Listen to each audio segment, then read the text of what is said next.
நேத்திக்கு எபிசோடில் பாக்கியா ஒரு 10,000 டோக்கன் அட்வான்ஸ் மட்டும்தான் கொடுத்துருப்பாங்க. அதனால இன்றைக்கி செல்வியை கூட்டிகிட்டு போயிட்டு பேலன்ஸ் 90,000 அட்வான்ஸையும் கொடுத்துருவாங்க. ஆனால் வீட்டில் ஈஸ்வரி, கோபி எல்லாரும் என்ன நினச்சிக்குவாங்கன்னா, பாக்கியா கொடுத்த டோக்கன் அட்வான்ஸை திரும்ப வாங்குறதுக்காக போயிருக்காங்க அப்படின்னு நினச்சிக்குவாங்க. பாக்கியா அட்வான்ஸை கொடுத்துட்டு வீட்டுக்கு வந்துட்டு விஷயத்தை சொன்னதும் வழக்கம் போல் ஈஸ்வரி மேலேயும் கீழேயும் தாம் தும்னு குதிப்பாங்க. ஈஸ்வரி பாக்கியா கிட்ட, இனியாவோட மாமனாருக்கு இது ரொம்ப அவமானமாக இருக்கும்.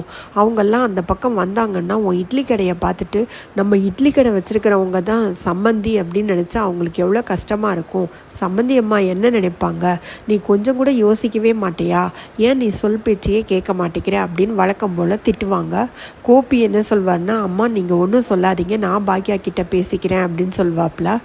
கோபி பாக்கியாவோட ரெஸ்டாரண்ட்டில் போய் பார்க்கலாம் அப்படின்னு சொல்லிட்டு போவார். பார்க்கும்போது ரொம்ப சின்ன ரெஸ்டாரண்ட்டாக இருக்கும். அப்போம்போது பாக்கியாவும் சேர்ந்து அங்கே வேலை பண்ணிகிட்ருப்பாங்க. வெள்ளை அடிக்கிறதுக்கு 30,000 கேட்டதுனால அது நிறைய இருக்குது, ஒரு 20,000த்துக்குள்ளே கம்மி பண்ணி கொடுங்க அப்படின்னு சொல்லிட்டு, லேபர்ஸை நீங்கள் குறைச்சிக்கோங்க, நானும் சேர்ந்து வேலை செய்கிறேன் அப்படின்னு சொல்லிடுவாங்க. அதனால பாக்கியாவும் சேர்ந்து வேலை செய்வாங்க. அதை பார்த்ததும் கோபிக்கு கஷ்டமாக இருக்கும். அவர் வீட்டில் வந்துட்டு பாக்கியா கிட்டே பேசும்போது, உனக்கு எதுவும் பணம் வேணும்னா நான் ஹெல்ப் பண்ணுறேன், வேறு ஏதாச்சும் பெரிய ரெஸ்டாரண்ட்டாக நம்ம பார்க்கலாம் அப்படின்னு சொல்வாப்புல. ஆனால் பாக்கியா அதை மறுத்துடுவாங்க.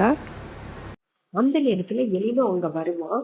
எழில் என்ன சொல்வான்னா, பாக்கியா கிட்ட, இந்த ரெஸ்டாரண்ட் வேண்டாம், நல்ல பெரிய ரெஸ்டாரண்ட்டாக பார்க்கலாம், நம்ம லோன் ஏதாச்சும் போடலாம் அப்படின்னு சொல்லுவான். ஆனால் பாக்கியா அதையும் வேண்டான்னு சொல்லிடுவாங்க. இனிமேல் லோன் எதுவும் எடுக்கிற மாதிரி இல்லை, எனக்கு கண்டிப்பா இந்த ரெஸ்டாரண்ட் வச்சே ஆகணும் அப்படின்னு சொல்லிடுவாங்க. பாக்கியா எழில் கிட்ட, நான் சின்ன ஹோட்டல் திறக்கிறதுல உனக்கு எதுவும் அவமானமா இருக்கா அப்படின்னு கேட்பாங்க.